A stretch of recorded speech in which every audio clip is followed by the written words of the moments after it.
welcome to my channel. Assalamualaikum warahmatullahi wabarakatuh. Saya ingin bercerita tentang agama. Agama yang datang ke Indonesia. Indonesia sebetulnya Nusantara agamanya itu animisme. Animisme hanya menyembah batu, menyembah pohon, menyembah segala yang berbuat mistik. Itu agama di Indonesia, Nusantara. Tetapi kita tahu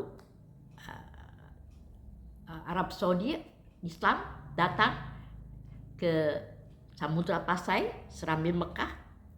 Kemudian datang pula dari India, agama Hindu ya, Hindu. Kemudian ada lagi agama Buddha dari Champa, kalau nggak salah Champa itu. Kemudian agama Kristen didatangkan oleh Belanda. Belanda datang dengan membawa agama Kristen. Nah, ini ada itu ya, ada pembagian agama dalam arti kata kita tetap agama itu animisme. Bicara animisme dulu, kita menyembah batu. Kemudian datang agama lain ya, kita tetap menyembah animisme, tetapi kita juga tetap mengambil juga agama-agama lain. Jadi itu menghilangkan animisme itu tidak mudah, tidak semudah. Sudah dengan berbagai cara diusahakan untuk supaya jangan animisme. Animisme itu kira-kira dia menyembah batu, ditaruhnya lah kopi yang kesenangan orang leluhur kita, buah-buahan kesenangan leluhur kita, kemudian dikasih kembang setaman, ya, dikasih air kembang setaman, kasih dupa, kemenyan, ya, itu animisme. Dan setiap agama yang datang itu berperang dengan itu, dengan animisme itu. Tetapi kita menerima agama-agama lain itu dengan tanpa syarat. Arti kata kalau kita ambil Islam ya Islam, animisme diusahakan dibuang. Begitu juga yang ambil agama lain, Hindu, Buddha, begitu juga. Tapi saya tidak bisa mengatakan bahwa animisme itu hilang sama sekali. Saya juga tidak bisa mengatakan animisme itu tetap berada, tetap eksis, juga tidak bisa. Jadi memang ada animisme itu. Bung Karno dia mempunyai satu ruangan di Samudra Beach Hotel di Pelabuhan Ratu untuk katanya kalau dia mau berkomunikasi dengan Nyi Loro Kidul, dia berkomunikasi di ruang itu. Dan di ruangan itu oleh pendukung-pendukungnya dikasih kembang, dikasih bunga, dikasih wangi-wangian ya, kemenyan, dupa ya. Itu kalau hari Kamis itu penuh katanya, sampai mesti antri. Pegawai hotel tidak mau ikut campur, itu terserah saja mau dibersihkan kayak mau datang kayak, tapi ikut repot juga karena itu yang datang sampai antri ke ruangan itu. Dan sampai sekarang saya nggak tahu apakah mereka agamanya apa ya, tapi itu masih dilakukan. Begitu tinggi kepercayaannya. Islam dari Samudra Pasai ya, Serambi Mekah datang dan diterima oleh kebanyakan atau oleh masyarakat Indonesia pada umumnya. Semua diterima. Para kiai, para ustadz, habaib semua diterima. Belanda datang dengan membawa Kristen dan Protestan dan Katolik juga diterima. Ada oleh beberapa itu diterima oleh pendukungnya ya, mereka diterima juga. Begitu juga Hindu masih bercokol di Bali, kan? Di Bali masih ada Hindu yang tetap agama Hindu, juga Buddha juga masih dia masih punya Borobudur itu punya Buddha ya, punya agama Buddha. Seperti kita tahu, Bung Karno juga membuat Nasakom, nasionalis, agama dan komunis. Agama itu tadi ya, tapi komunis nggak diterima.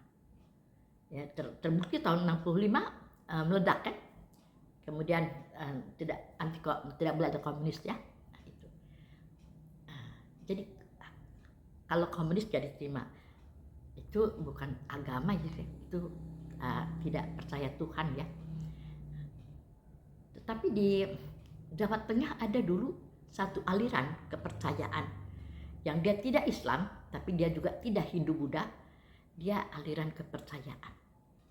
Ya, dia aliran kepercayaan. Di KTP-nya dia bilang aliran kepercayaan. Tetapi sesudah itu Kementerian Agama menyatakan dia harus milih agama apa. Nggak boleh, nggak ada agama aliran kepercayaan. Dan pemerintah juga menghormati semua agama itu, dihormati. Semua dapat bagiannya. Ada hari Nyepi, Hindu kan hari Nyepi, ada Lebaran, ada semua. Makanya kalau orang luar negeri bilang, kenapa sih ada Kementerian Departemen Agama? Kenapa? Agama itu kan pribadi, silahkan aja mereka urus masing-masing. Di Indonesia tidak bisa begitu, ya. Jadi semua diurus oleh pemerintah, ya. Harus begini, harus begitu. Seperti pergi haji juga harus rame-rame diatur pemerintah, kalau enggak orang Indonesia di sana berantakan. Pergi haji itu kan hanya seminggu yang puncak hajinya, tetapi kita datang ke sana mengatur 1.000 orang ke sana, ribuan orang ya. Satu kloter itu 500 orang. Jadi kalau satu hari itu ada berapa ribu, yang berapa kloter itu kalikan 500 aja. Itu semua diatur oleh pemerintah ya, untuk makan dan minumnya di sana. Jadi ada Departemen Agama di Indonesia. Semua orang juga di luar negeri tanya sama saya, kenapa sih ada Departemen Agama? Bukan agama itu pribadi masing-masing. Memang nggak bisa. Indonesia diatur ya, karena kita ada juga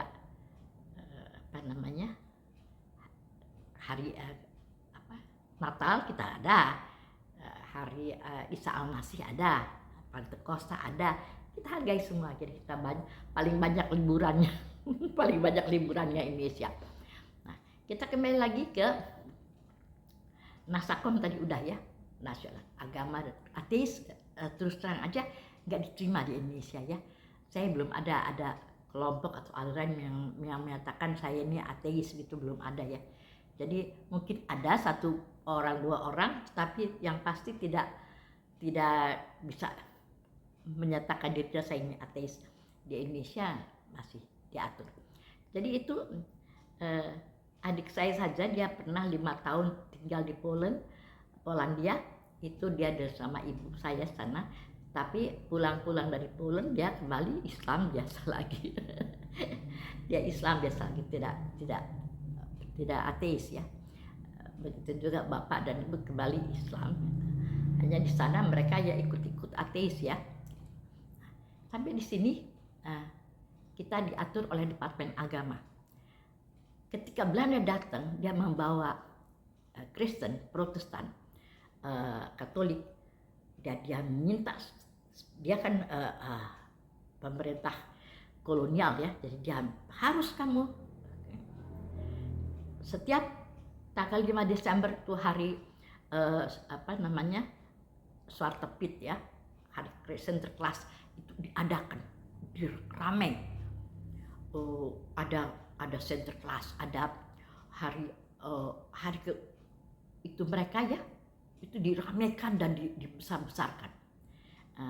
Tetapi kita tetap aja yang Islam tidak mau berpikir lagi, itu orang Belanda. Sekarang semua yang haji mesti nulis namanya haji supaya dia ketahuan bahwa dia itu Islam, dan mereka benci.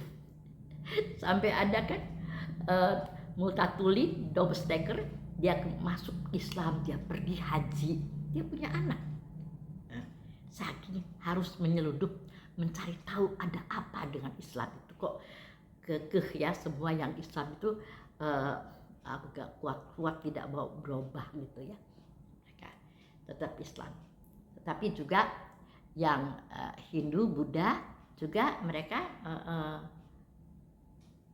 tetap juga tidak bisa juga ganti agama semaunya juga. Semoga aja mereka semua dan kita semua tetap berpegang kepada agama kita masing-masing dan kita hidup damai bersama-sama ya. Jadi sekian, Islam adalah mayoritas. Tapi kalau dipikirkan lagi, kita tetap menerima sih ada agama-agama lain, kita tidak menindas, tidak. Kita tidak menjuru masuk ke Islam juga, tidak. Jadi mereka damai, kita damai bersama-sama. Seperti adanya toa ya, adanya toa itu apa ya? Mikrofon masjid di saya ini ada berapa, 3-4 masjid semua mikrofonnya kenceng-kenceng. Kayaknya mungkin mengganggu ya, tapi orang Kristen bilang ke saya nggak apa-apa, saya kalau subuh saya juga sembahyang. Saya malah diingatkan waktu-waktunya subuh, waktunya maghrib itu waktunya sembahyang. Jadi kalau di Kristen katanya ndak ada